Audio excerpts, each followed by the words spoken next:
After we have examined the production of rolled armor for the German tanks Tiger, Panther, and King Tiger, as well as the assembly processes of their hulls and turrets, we can move on to the most important part, evaluating their resistance under fire from Soviet, British, and American anti-tank and tank artillery. The appearance of German heavy tanks near Leningrad immediately led to the capture of the first two trophies. From April 25th to 30th, 1943, at the Scientific and Testing Armored Proving Ground of the Main Armored Directorate of the Red Army, firing tests were conducted on one of the two captured Tigers, a tank from a heavy tank battalion. Practically all available anti-tank weapons took part in testing the armor of this German novelty, from heavy field artillery to anti-tank grenades and aircraft guns. The firing was carried out from different angles, front, side, and rear. Attacks by Leh GG-3 fighters and Il-2 attack aircraft were conducted from distances between 980 and 1,310 feet, at angles of 35 to 40 degrees and 15 to 20 degrees, respectively. The following results were obtained.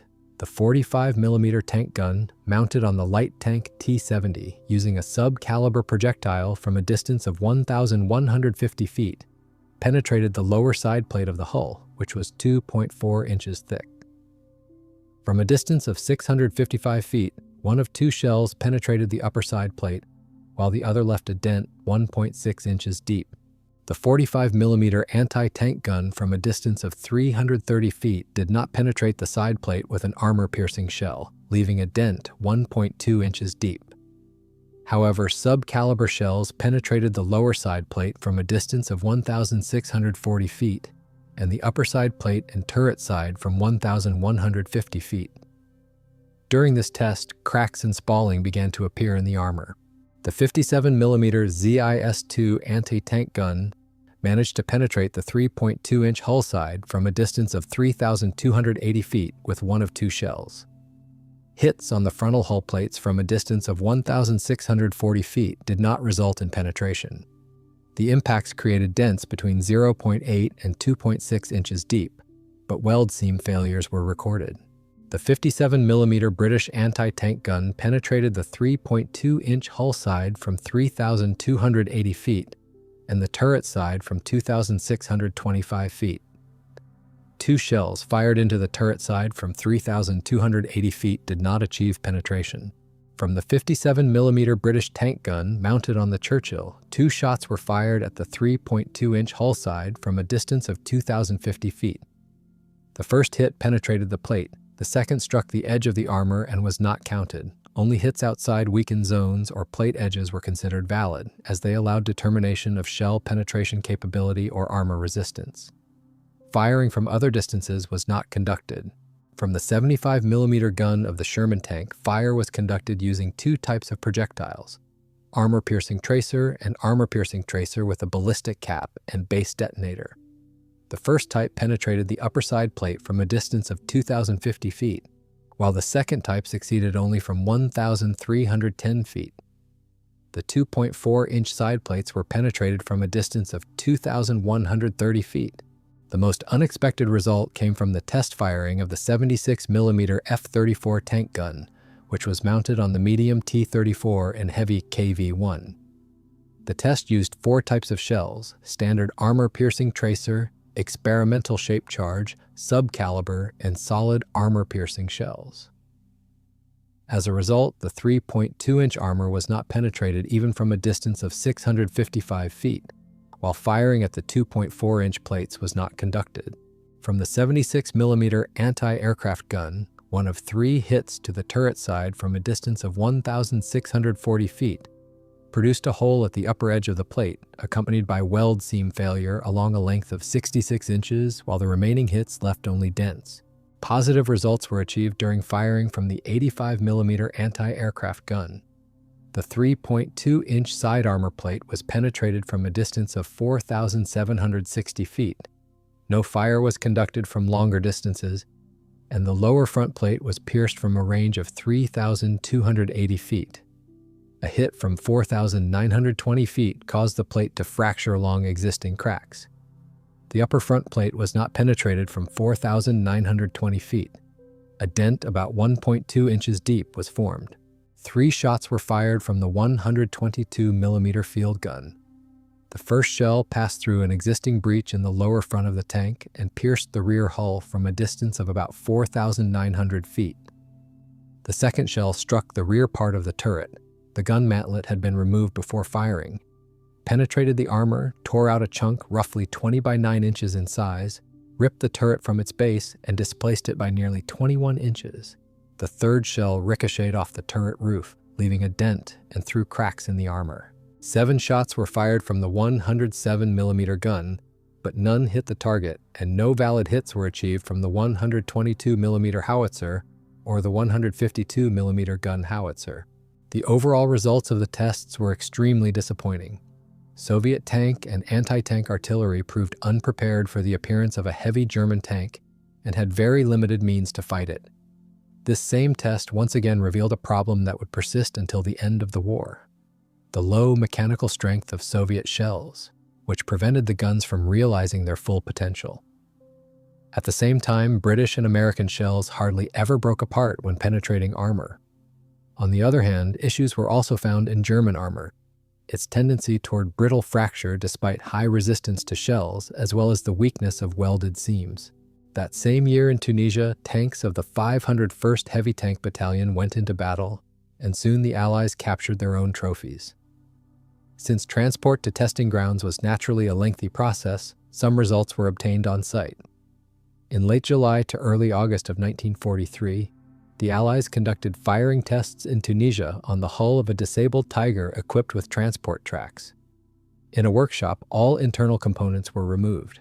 Among the battle damage was a hole in the left side armor plate, 3.2 inches thick, as well as 2 hits on the same plate from 75mm high explosive shells, which caused cracks in the armor. The test firing was conducted using 6-pounder, 17-pounder, and 75mm Sherman tank guns, with impact angles of 10, 25, and 30 degrees, as well as direct hits. Firing from the 17-pounder gun used armor-piercing shells against the lower front plate, 4 inches thick, at a right angle. Of 5 hits, 4 produced spalling of the armor, with shells fracturing and partially entering the tank, while the 5th caused a bulge with a crack. The impact velocities of the shells ranged from 5,960 to 6,630 feet per second. Hits from the 6-pounder gun on the same area resulted in bulging and denting. Of 8 hits from 75mm armor-piercing shells on the 3.2-inch side plate at a right angle, 5 produced bulges, 1 with a tear, 2 caused spalling from the inner surface, and the last was deemed invalid. The 6-pounder gun, firing armor-piercing shells, failed to penetrate the upper front plate. Impact velocities range from 720 to 7,880 feet per second. 8 shots were fired. 2 hits were invalid. 1 struck the joint where the front plate met the hull roof, causing a 6-inch crack. 1 hit resulted in spalling with a 3-inch hole, and the rest caused bulging on the inner side of the plate, 3 of which produced armor tears. During firing at a right angle against a side plate 3.2 inches thick, out of 12 armor-piercing shells, 3 penetrated the armor at impact velocities of 6,410, 6,460, and 6,950 feet per second. 2 hits were deemed invalid, and the rest resulted in bulges with partial cracks. An armor-piercing shell with a hardened cap from the same gun penetrated the armor at an impact velocity of 7,230 feet per second, while 2 hits with similar shells failed to penetrate. Attempts to fire at the side plates of the hull at a 30-degree angle resulted only in dents in the armor. The least resistant part proved to be the rear plate, also 3.2 inches thick. Armor-piercing shells from the 6-pounder gun penetrated it in 5 out of 7 cases, with impact velocities ranging from 5,360 to 6,530 feet per second. Based on the test results, the following conclusions were drawn. German armor was harder than British, but had roughly the same resistance to penetration. However, the quality of the German armor varied greatly from plate to plate. It showed a tendency toward brittle cracking. During the tests, 2 armor plates even broke apart completely.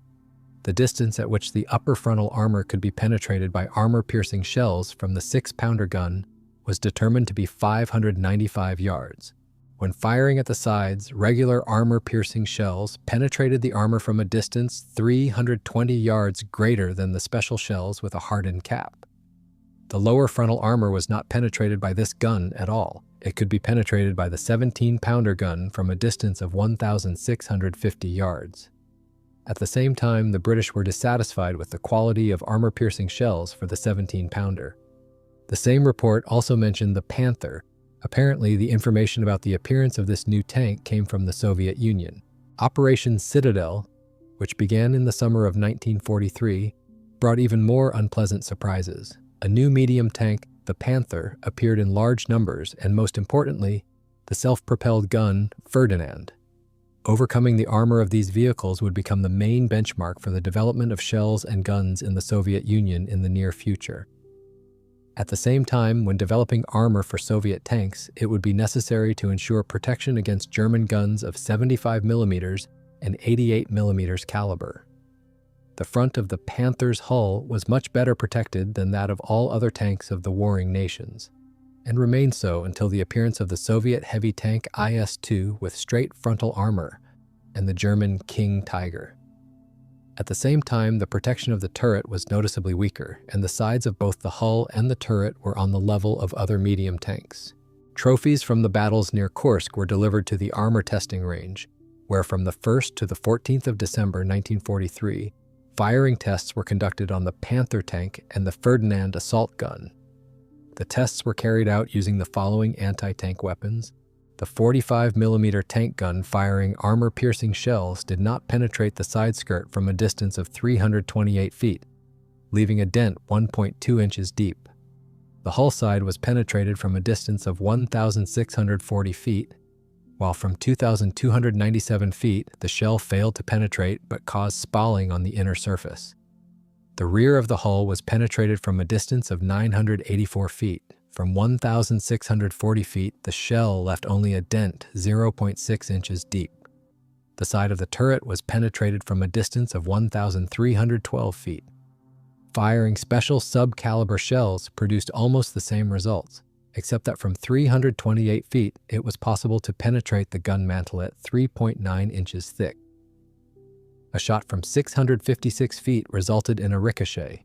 From the British 57mm tank gun, 3 shots were fired with armor-piercing tracer shells from distances of 2,953 and 3,609 feet at the side skirt, hull side, and turret side. All 3 hits resulted in through penetrations. An armor-piercing tracer shell fired from the American Sherman tank gun from a distance of 2,953 feet completely penetrated both sides of the hull, each 1.6 inches thick. The shells penetrated the rear of the hull from distances of 2,297 and 2,953 feet, respectively. It is worth noting that these were not the maximum penetration distances. The 76mm Soviet tank gun pierced the hull sides and the hull sponson, as well as the rear of the hull, from a distance of 3,281 feet.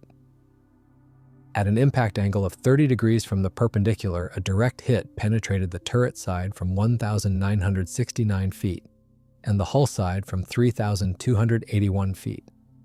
When the angle increased to 60 degrees, the sponson side was not pierced. The projectile only left a dent with a depth of 0.6 inches. Penetrations were accompanied by spalling of the armor.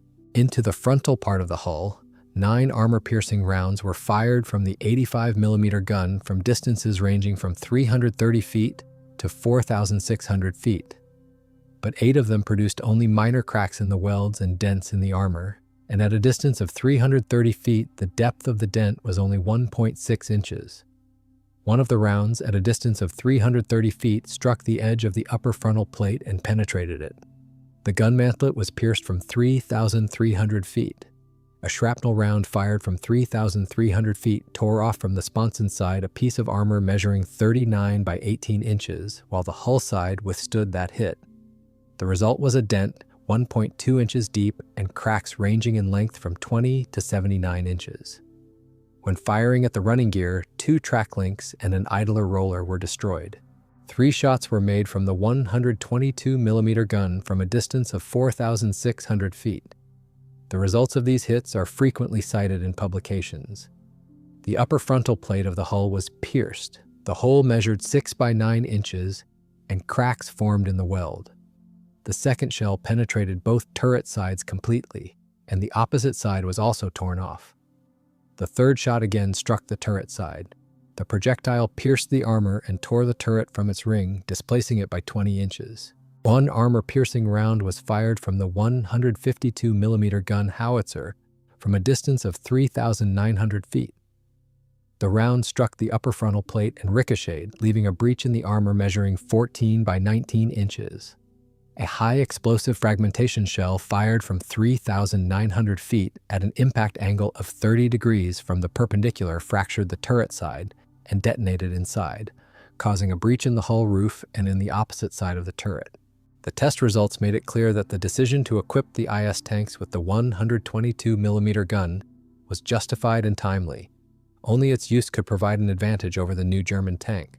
Although Panthers were first encountered by the Allies in Italy, the Normandy landing and the subsequent advance led to encounters with Panthers and Tigers in much larger numbers. As a result, German tanks had to be taken extremely seriously. The first detailed acquaintance took place from July 12th to July 30th, 1944. The headquarters of the 1st United States Army conducted tests in Normandy to determine the effectiveness of tank and anti-tank weapons against Tigers and Panthers. Since no Tiger was captured, firing was carried out only on the Panther. The tests involved a detailed description of the damage was not given, but the overall conclusion was extremely discouraging for the Americans. Only the 90mm anti-aircraft gun and the 105mm howitzer could penetrate the Panther in the front. 90mm armor-piercing rounds penetrated the upper frontal plate of the hull from 1,800 feet, the gun mantelet from 3,000 feet, and the turret front from 4,500 feet. A high-explosive fragmentation shell from 4,500 feet destroyed the welds between the frontal plates and between the frontal plate and the hull side. A shaped charge 105mm round penetrated the upper frontal detail of the hull from 1,500 feet. To say that this had an effect is an understatement. Faced with the mass use by the Germans of heavy armored vehicles, the Americans realized they did not have reliable means to combat them. Work began on mass mounting of long-barreled 76mm guns on Shermans. Orders for self-propelled mounts armed with the 90mm gun increased sharply. Development of new ammunition with improved characteristics was initiated. Finally, the option of adopting the 17-pound English gun was even considered. Field trials comparing the 76mm gun and the British 17-pounder tank gun were conducted by the 12th United States Army Group on August 20th and 21st, 1944 in France. The firing involved 76mm armor-piercing shells, 76mm sub-caliber shells, 17-pounder armor-piercing shells with armor-piercing caps, and 17-pounder sub-caliber shells with detachable sabots. No detailed description of the damage sustained during the tests was ever provided. Moreover, the results themselves appear rather strange. For example, it was reported that penetration of the upper frontal hull armor was achieved only from a distance of about 365 meters by a single sub-caliber shell from the British 76mm gun, while even hits from shorter distances failed to penetrate. Perhaps this was due to the evaluation method. According to the test criteria, the shell had to pass completely through the armor. At the very least, subsequent detailed firings of tanks with the British 76mm gun would yield entirely different results, but more on that later. In the American trials, 2 points were particularly interesting. The British sub-caliber shells with detachable sabots demonstrated extremely poor accuracy. Out of 42 shells fired at the upper frontal armor, the designated target, only 24 hit it. When firing from about 730 meters of 7 shells fired, only 1 hit the aiming point, 3 struck other parts of the tank, and the remaining 3 missed entirely. The second point concerned the uneven quality of armor, which had become a hallmark of German tank manufacturing. 3 tanks were fired upon, and while the frontal plate of 2 of them collapsed after several hits, the third withstood 30 impacts without cracks or fractures. It was based on the results from this tank that penetration estimates were made. The general conclusion was that the British 76mm gun failed to impress the Americans, and the issue of confidently defeating Panthers frontally remained unresolved until self-propelled guns armed with 90mm weapons and the heavy Pershing tanks appeared in large numbers. Separate work was undertaken on 90mm ammunition. By January 1945, sub-caliber shells capable of penetrating the Panther's upper frontal armor from a distance of about 730 meters had been developed, along with armor-piercing shells that could penetrate the same area from 1,000 meters. It should also be noted that the British anti-tank armament was evolving as well. Modifications of the 57mm gun, anti-tank gun, appeared with increased barrel length, as well as new types of shells, armor-piercing with armor-piercing caps, and sub-caliber with detachable sabots. In January 1945, the British conducted large-scale tests of Panther armor captured in France, involving 3 late-production tanks. The program included 4 stages.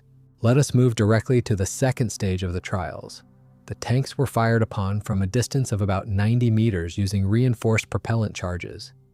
The frontal part was fired at directly, while the sides were fired at under a 50-degree angle. The tank used for testing was fully equipped. Armor-piercing shells with armor-piercing caps from the 57mm British gun penetrated the gun mantlet near its central axis at impact velocities of about 700 meters per second. A shell that struck below the mantlet's axis ricocheted into the hull roof and pierced it. Thus, the testers concluded that penetration of the gun mantlet by these shells was possible from a distance of about 1,160 meters when hitting near the central axis, and penetration of the hull roof through ricochet was possible at approximately 1,630 meters.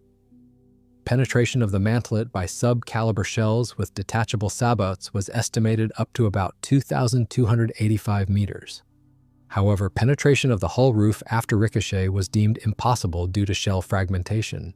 The sides of the turret were pierced by armor-piercing shells with armor-piercing caps at impact speeds of about 1,499 to 1,521 miles per hour.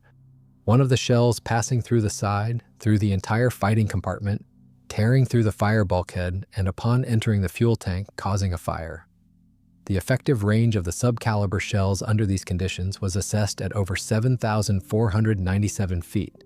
Firing at the track guard at a meeting angle of 50 degrees showed that armor-piercing cap shells from the 57mm gun would penetrate it from a distance of about 3,051 feet. Hits from greater ranges produced cracks in the armor and failure of welded seams. When the lower glacis of the tank was fired at with sub-caliber shells from the 6-pounder gun at velocities of about 2,237 to 2,461 miles per hour, the armor either dented or was penetrated. It was found that a guaranteed penetration of this area could be achieved from distances up to 2,100 feet. Armor-piercing shells from the 17-pounder gun penetrated the lower glacis even from 1.24 miles. From the 17-pounder gun, 5 rounds of the most powerful type were fired at the frontal plate, sub-caliber rounds with a discardable sabot.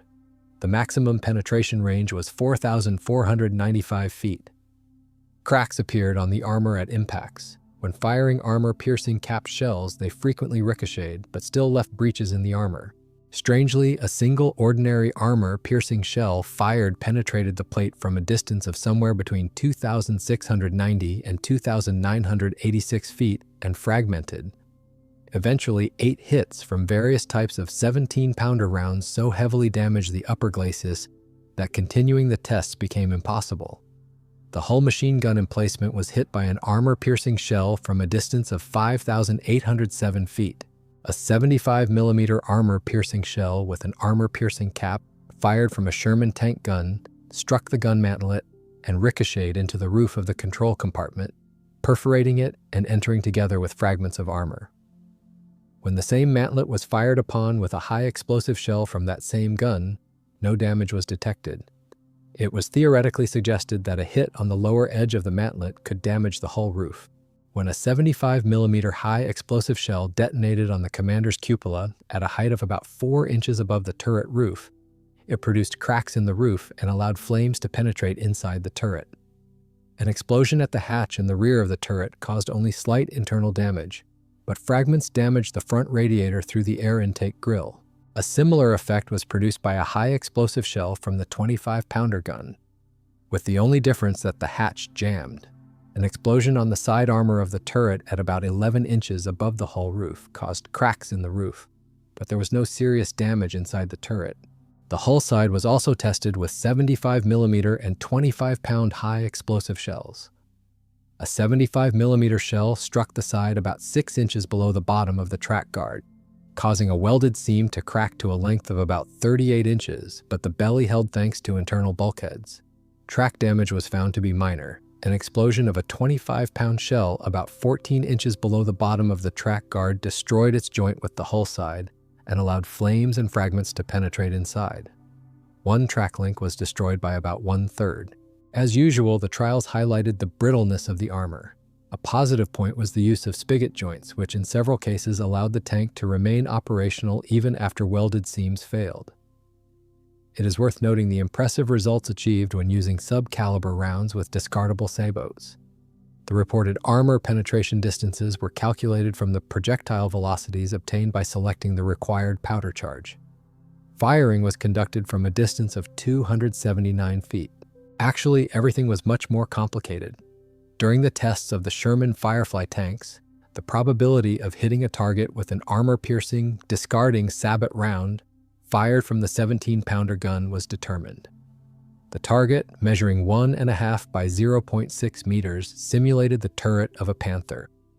At a distance of 365 meters, the probability of hitting the target was 56.6%. At 730 meters, it dropped to 21.9%. From 910 meters, only 14.9% of the shells hit the target, and from 1,370 meters, only 7.1%. The use of conventional armor-piercing shells and those with armor-piercing caps gave a much higher probability of hitting German tanks. From the 15th to the 22nd of March 1945, the British conducted similar tests on a Tiger tank. They used the same set of anti-tank weapons. The tested tank had been manufactured in October 1943. Previously, it belonged to the 101st Heavy Tank Battalion of the SS and had been captured in France. 2 mannequins were placed in the seats of the driver and the radio operator.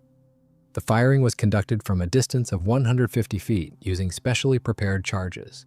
When armor-piercing, discarding sabot rounds from a 6-pounder gun were fired at the lower frontal armor plate, 4 inches thick, the armor was penetrated at an impact velocity of 3,530 feet per second. Another penetration caused severe damage to the driver mannequin.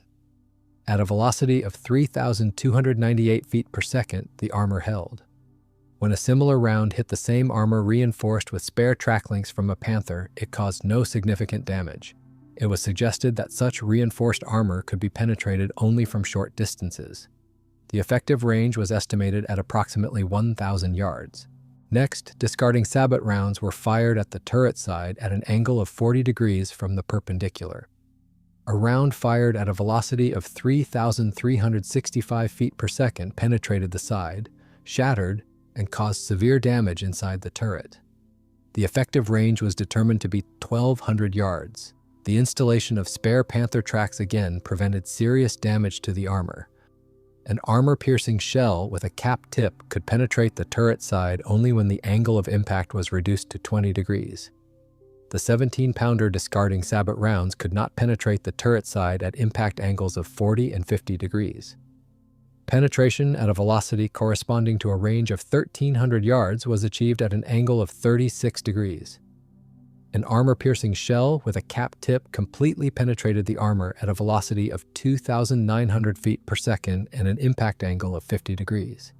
After piercing the turret side, it struck the opposite wall and shattered. When the gun mantlet was fired upon, a 6-pounder armor-piercing shell with a cap tip ricocheted and pierced the hull roof, damaging the transmission housing. Judging by the nature of the damage, such a hit would have killed the driver. A 17-pounder discarding sabot round, striking at a 40-degree angle, penetrated the mantlet at an impact velocity of 3,482 feet per second and destroyed the gun's recoil cylinder.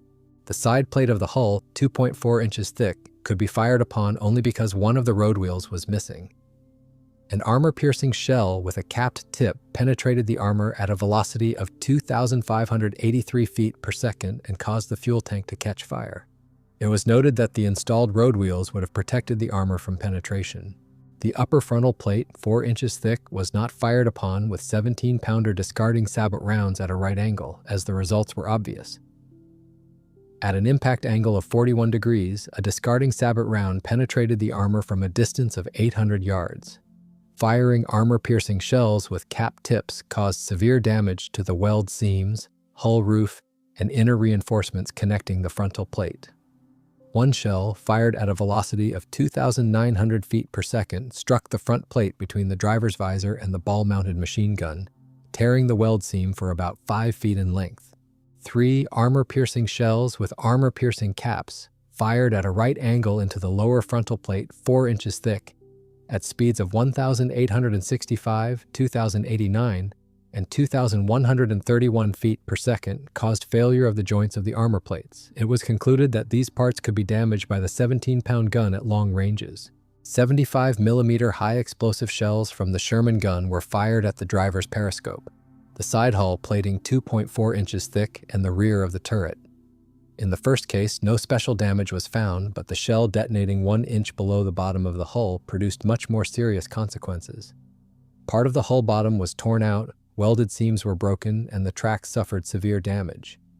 Damage to the ammunition stowage was also observed. When a shell detonated on the rear of the turret approximately 16 inches above the roof of the engine compartment, it caused no damage to the armor protecting the engine. Fragments only damaged the radiators of the cooling system. They also tested the rear of the turret and the machine gun mount in the frontal armor of the hull using high explosive shells from the 25-pounder gun. In the first case, the shell detonating 8 inches above the armor of the engine compartment again did not damage it. Fragments also only damaged the radiators. The detonation near the machine gun mount caused additional failure of welded seams that had already cracked earlier and broke the machine gun mounting. During firing on this Tiger tank, brittleness of the armor was revealed only on a single side hull plate and on its roof. All other armor plates during the tests corresponded in their characteristics to British armor. It was noted separately that the failure of welded seams occurred because of prolonged testing and is unlikely to occur from single hits. Overall, the strength of the armor of this particular tank was judged to be very satisfactory. On the Soviet-German front, German tanks encountered more serious changes. In the autumn of 1943, Soviet self-propelled mounts with the 85mm gun appeared on the battlefields, and in 1944, the same 85mm gun was mounted on the T-34-85 tank. In addition, American self-propelled artillery mounts and Sherman tanks with the 76mm gun began to arrive in Soviet forces under the Lend-Lease program. Although these guns did not give Soviet tanks and self-propelled guns an advantage over Tigers and Panthers, they were already able to penetrate them from the front.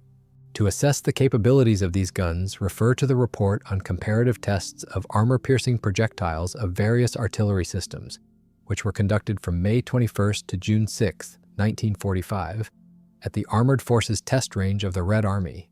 Among the guns tested were the American 76mm gun with specially designed pointed armor-piercing projectiles, and the Soviet 85mm tank gun with pointed armor-piercing projectiles. The American 76mm gun penetrated the Tiger's side armor, 3.2 inches thick, from a distance of 8,200 feet. This distance was assessed as close to the maximum for side hits on the tank. When the projectile struck at an angle of 30 degrees, it penetrated the side armor from 4,300 feet. When firing at the upper frontal plate from 3,300 feet, the projectile penetrated the armor with a spall from the inside, and from 3,900 feet, the projectile left a dent 2 inches deep without bulging on the reverse side. The 85mm pointed armor-piercing projectile from the Soviet gun confidently penetrated the side armor 3.2 inches thick from 6,600 feet. From 8,200 feet, the projectiles left deep dents, with bulging and tearing of the metal on the inside. Damage when the tank was turned at an angle of 60 degrees was possible up to distances of 2,300 to 3,000 feet. The maximum distance for penetration of the upper frontal plate of the hull was determined at 2,300 feet, with penetration producing a spall from the inside measuring 10.6 by 5.5 inches. The frontal hull plates of the Panther were invulnerable to these guns, and the only way to disable the German tank was to hit the turret front. A more powerful weapon was needed. The introduction of 100mm towed and self-propelled guns in the Red Army, and especially the 122mm tank and self-propelled guns, completely solved the problem of destroying the Tigers. Their armor could be penetrated from any combat distance. Since the Panther had much stronger frontal hull armor, the test firing with the new guns was conducted on it. In August 1944, at the testing ground of the Red Army's armored forces, the upper frontal plate of Panthers of various modifications was fired upon with a 100mm field gun, using sharp-headed armor-piercing shells, and with a 122mm tank gun using both sharp-headed and blunt-headed specially designed shells. The firing was carried out at real combat distances. From a distance of 4,900 feet, 13 hits were achieved from the 100mm gun, of which only 3 resulted in full penetrations. The 122mm sharp-headed shell penetrated the armor at this range in 8 cases out of 12. The single hit of a blunt-headed 122mm shell also resulted in penetration. During the tests at a distance of 6,560 feet, the gun failed to penetrate the armor as expected. Of 5 hits with sharp-headed 122mm shells, approximately 4.8 inches, 3 resulted in through penetrations. All 5 blunt-headed shells penetrated the armor. From a distance of 8,200 feet, the sharp-headed shell did not penetrate the armor, while the blunt-headed ones achieved 2 penetrations from 2 hits. The tests revealed once again the previously noted inconsistency in the quality of the armor. Some frontal plates only showed dents with no signs of brittle fracture, while others cracked, chipped, or produced plugs upon impact. Additionally, from a distance of 4,920 feet, the 100mm gun, about 4 inches, achieved hits on the gun mantlet. All resulted in penetration. A hit by a 122mm shell on the upper edge of the frontal plate caused the roof to cave in. In August 1944, on the Soviet-German front, Tiger II tanks appeared, the heaviest and most heavily armored of the entire Second World War. Their debut proved disastrous, and 2 tanks were sent to the Soviet Union for testing. However, even before they reached the proving ground and test data were obtained, reports began arriving directly from the field. On September 13, 1944, the commander of a self-propelled artillery regiment, Lieutenant Colonel Semen Ivanovich Baranov, sent a letter to Marshal of the Armored Forces, Yakov Nikolaevich Fedorenko, commander of the Red Army's armored and mechanized forces, with data from the shelling of a knocked-out Tiger II. I present photographs of the new German tank King Tiger, knocked out by Soviet units, which stood on the southwestern outskirts of the village of Uglanduv, 2.8 miles west of the town of Staso. Several units conducted test firing at the mentioned tank: a separate artillery brigade, a separate tank regiment, and 1 self-propelled Su-85 from a self-propelled artillery regiment. The results of the firing are shown in the photographs. The assigned Su-85 fired from 1,310 feet at the side armor and turret, which it penetrated easily. Shooting from a greater distance was impossible due to circumstances, but judging by the holes, the 85mm gun, about 3.3 inches, in my opinion, can penetrate from distances between 1,310 and 1,970 feet. Firing with 76mm 3-inch and smaller guns showed that from distances of 1,310 to 490 feet, armor-piercing shells did not penetrate the tank's side or turret armor, except for the sub-caliber shell, which penetrated both the side and the turret armor through and through from a distance of 490 feet. In the frontal part of the Su-85, from a distance of 656 feet, 3 shells were fired. All 3 shells ricocheted. From the 152mm gun, about 6 inches, from a distance of 820 feet, 7 shells were fired. Of those, 2 shells struck the frontal part. 1 ricocheted, the other hit the ball mount. The latter collapsed the ball mount.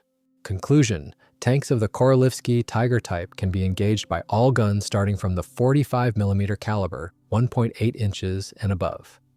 When firing an armor-piercing shell from a gun of 45mm caliber, one must fire at the side of the tank at the running gear below the armor of the sloped plate. With guns of 85mm caliber and above, with the exception of the frontal part and the mantlet of the tank, one can fire at any place and from any angle at distances from 1,310 to 1,970 feet, depending on the gun caliber. Shooting tests with guns of 76mm caliber and smaller showed the following.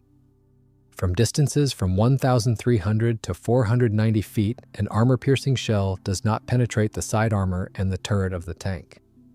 The only exception is the sub-caliber shell, which penetrates the side armor and the turret completely from a distance of 490 feet. Against the front of the tank from the self-propelled gun of 85mm caliber, 3 shells were fired from a distance of 650 feet. All 3 shells ricocheted. From a 152mm gun, from a distance of 820 feet, 7 shells were fired. Of those, 2 struck the frontal part. 1 ricocheted, the other hit the ball mount. The latter forced the machine gun into the ball mount. Conclusion: tanks of the Korolevsky Tiger type can be engaged by all guns starting from 45mm caliber and above. When firing an armor-piercing shell from a 45mm caliber gun, one must fire at the side of the tank at the running gear below the armor of the sloped plate. With guns of 85mm caliber and above, except for the frontal part and the mantlet of the tank, one can fire at any place and from any position at distances from 1,300 to 1,970 feet, depending on the gun caliber. In fact, the sub-caliber shell of the 76mm gun penetrated the side of the hull and the side of the mudguard at a distance of 1,300 feet. On September 27, 1944, a letter describing tactics for employing the new German tanks, methods for combating them, and the results of the experimental shootings was sent to the artillery commander of the 2nd Ukrainian Front by the Chief of Staff of Artillery of the Red Army, Lieutenant General Fedor Alexandrovich Samsonov. Data were given for fire from a 75mm gun, an 85mm anti-aircraft gun, a 122mm howitzer model 1938, a 45mm gun, a 57mm anti-tank gun, and a 76mm gun. None of the weapons pierced the frontal armor. The sides were pierced by 45mm sub-caliber shells from a distance of 985 feet. Unfortunately, it was not specified exactly where the hits struck: the side of the hull, the mudguard side, or the turret. The 57mm gun with armor-piercing and sub-caliber shells penetrated armor from a distance of 1,150 feet. The 76mm gun's sub-caliber shells pierced the side of the hull, according to the description, from a distance of 1,300 feet. It should be noted that the appearance of the new tank did not produce a staggering impression on Soviet artillerymen and tank crews. On the one hand, the tank's armor in general resembled that applied on the Ferdinand, which had appeared on the battlefields a year earlier, and its armament was generally similar. On the other hand, the forces were already receiving in large numbers tanks with the most powerful mass-produced tank gun of the war, and self-propelled guns that could also fight the German novelty. At the same time, it cannot be said that the use of the Tiger II went unnoticed. In the same letter from Lieutenant Colonel Baranov, the methods for combating the new German tanks were listed: organization of ambushes. On likely tank dangerous directions, organize ambushes from individual guns, tanks, and self-propelled guns with the calculation to strike a Tiger B type tank in the flank from 1,300 to 1,970 feet. Reinforcement of defense. Strengthen the combat formations of anti-tank artillery and anti-tank areas with 4.8-inch and 6-inch guns. Massed fire in areas of concentration, departure, and waiting positions of enemy tanks, as well as at the moment of attack. Strike them with powerful massed fire of all artillery means, including 7.9-inch mortars.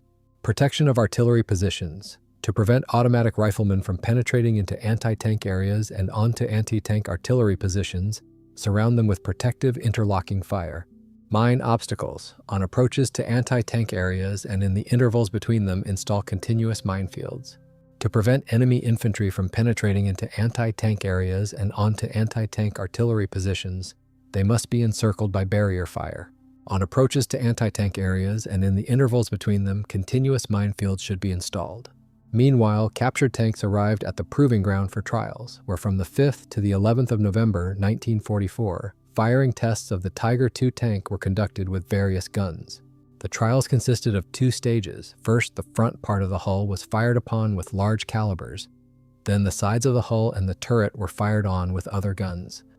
They fired with the gun fitted with a masking cover that protected a significant portion of the front projection of the turret.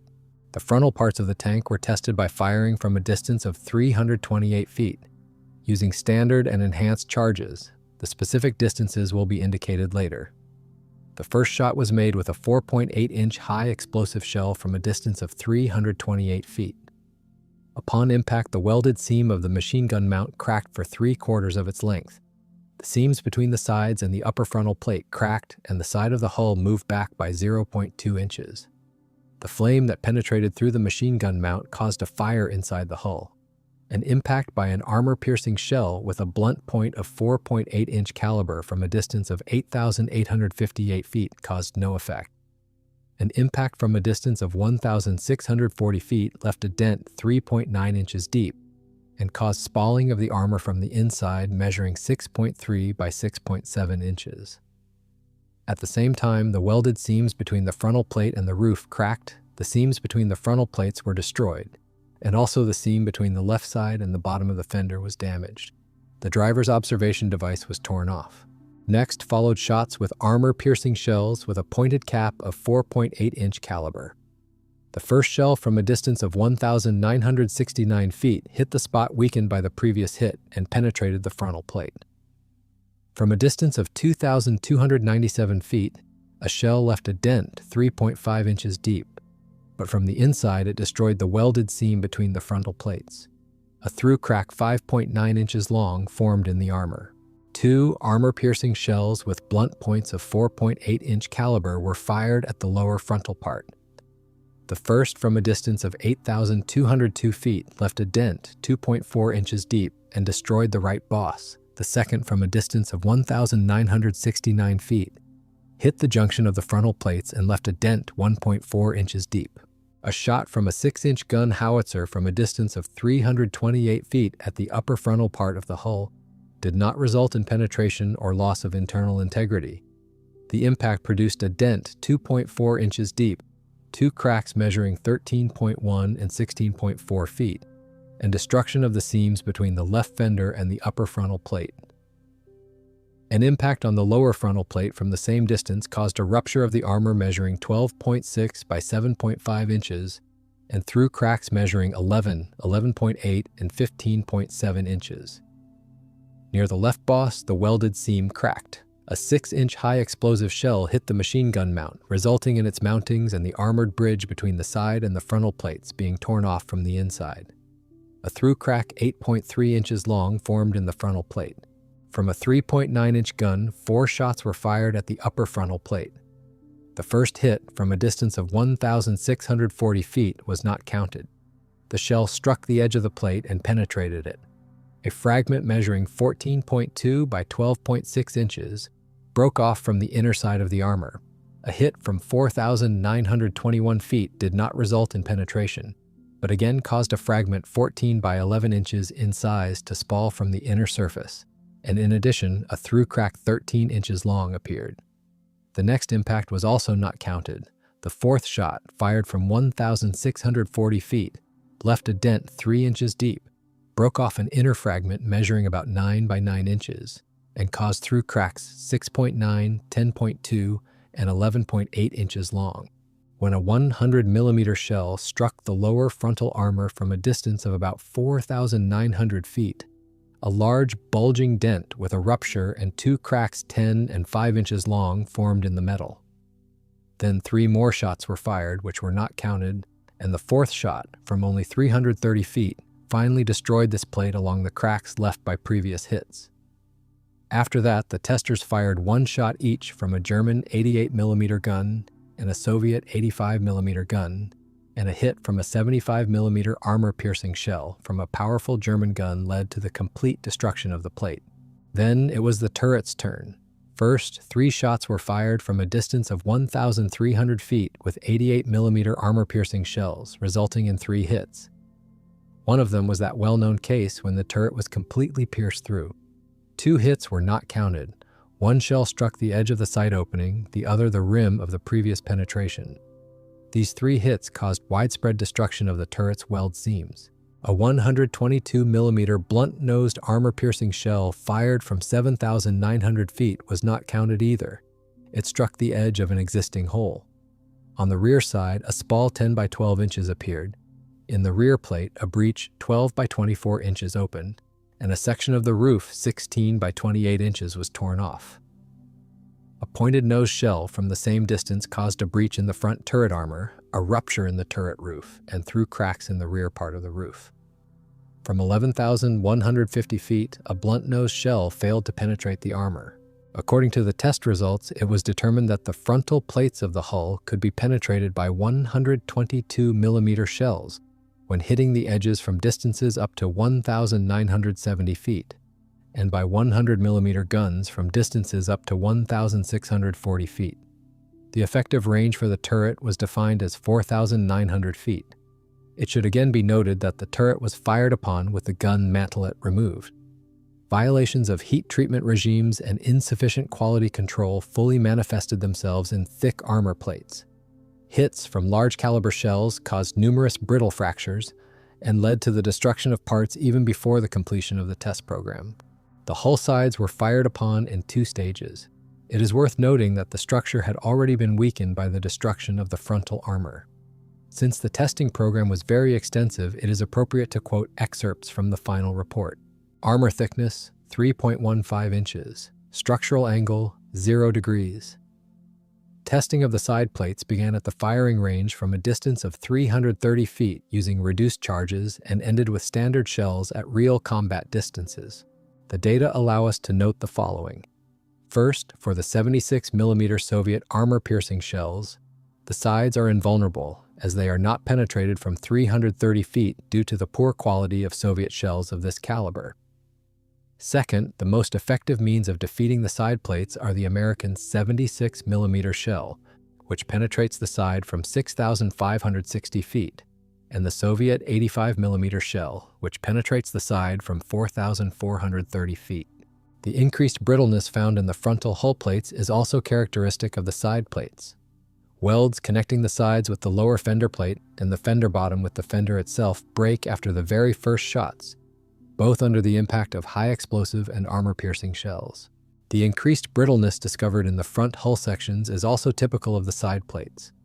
The welds connecting the sides with the bottom of the fender shelf and the bottom of the fender shelf with the shelf itself fail after the first shots, both from high explosive and armor-piercing shells. Armor thickness, 3.1 inches. Inclination angle, 25 degrees. Testing conditions, firing from real distances with standard charges. For Soviet 76mm shells, the fender shelves proved invulnerable. The American 76mm shell penetrates the fender shelf from a distance of 4,920 feet. The results of testing with Soviet 85mm shells were inconsistent. On the left fender shelf, 3 hits from 4,920 feet produced 3 different types of damage: a breakthrough, a hole, and a dent. On the right fender shelf, at firing distances of 4,920 and 3,280 feet, only dents appeared. Only at 2,625 feet did a hole form. Thus, in terms of shell resistance, the fender shelves were non-uniform, with penetration distances ranging from 2,625 to 4,920 feet, which indicates uneven strength. This could have resulted from both the quality of the metal and the heat treatment. The fracture of the right shelf and the break and cracks on the left indicate the brittleness of these parts. And in this, they are no exception among all tested components. Armor thickness, 3.1 inches. Inclination angle, 20 degrees.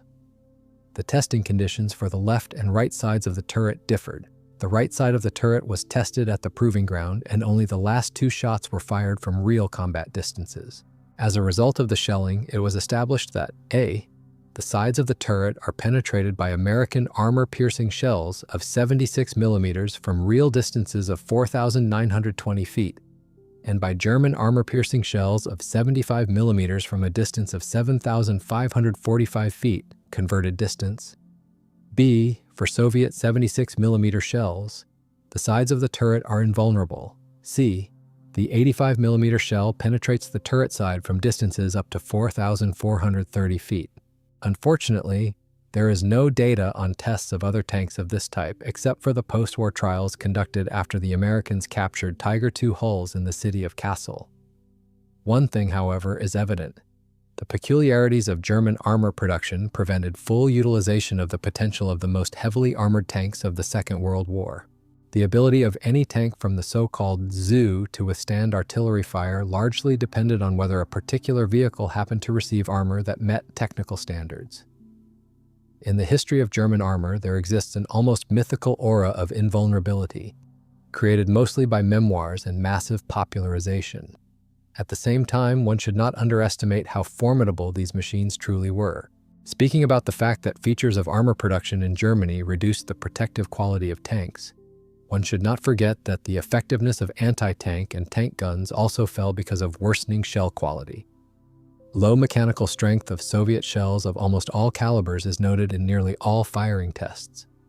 The problem was partially solved in places, for example with 76mm subcaliber shells that, from short distances, began to penetrate armor 3.2 inches thick.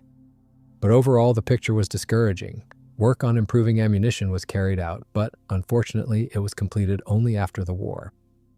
To understand the capabilities of Soviet guns, let us return to the above-mentioned report on comparative tests of Soviet, imported and captured armor-piercing shells from June 1945. Standard armor-piercing blunt-nosed shells with a ballistic cap for the 76mm gun did not penetrate the side armor of the Tiger, 3.2 inches thick, from a distance of 656 feet. So the conclusion was drawn that penetration was impossible from any distance.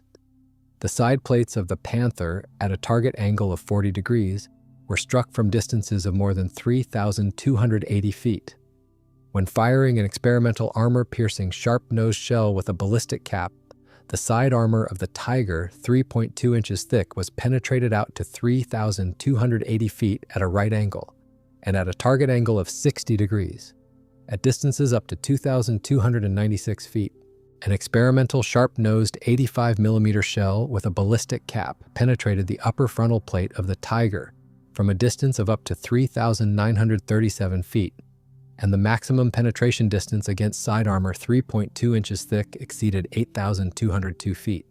3 shots with the standard armor-piercing sharp-nosed 100mm shell at the upper frontal plate of the Panther did not result in penetrations.